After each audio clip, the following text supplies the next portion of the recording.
রাসূল সাল্লাল্লাহু আলাইহি ওয়াসাল্লাম সবসময় আশাবাদী থাকতেন। যে কোনো একটা দিকে নেগেটিভিটি থাকবে, পজিটিভিটি থাকবে, আপনি কোনটা নেবেন?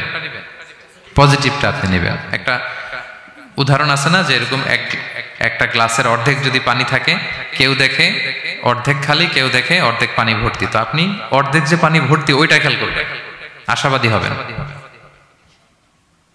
আশাবাদী লোকদেরকে আল্লাহ তাআলা পছন্দ করে। নিরাশ হয় যারা কাফির, অবিশ্বাসী তারা। আর শয়তানের সবচেয়ে বড় মিশন হচ্ছে আমাদেরকে হতাশ বানানো। আমাদেরকে কি বানানো? সে আমাদেরকে হতাশ বানাইতে পারলে সে সাকসেসফুল। সে আমাদেরকে বোঝাতে থাকে, এত পাপ করেছিস, আল্লাহকে তোরে মাফ করবে? মনে হয় করবে না। এত পাপ হয়ে গেছে, এত অন্যায় হয়ে গেছে, মনে হয় আল্লাহ আর পাপ করবে, মাফ করবে না। যা হয়েছে হয়েছে, আরেকটু কর, আরেকটু এনজয় করতে থাক, আরেকটু গা ভাসায় দে পাপের সাগরে। এরকম আপনারে প্রভোক করতে থাকে সে। আপনাকে আশাবাদী হতে দেয় না যে না, আমি পাপ যতই করি, আমার পাপ যত বড় হোক, আল্লাহর রহমতের দরিয়া তার চাইতেও বড়। এটা ভাবতে দেয় না শয়তান আমাদের। বারবার বারবার নিরাশ করতে থাকে। নিরাশ যদি আমাদেরকে করতে পারে, শয়তান সফল।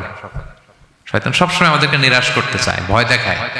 তুমি যেই পাপ করেছো আল্লাহ তো মাফ করবে না, এত বড় পাপ তো আল্লাহর কাছে ক্ষমা হবে না।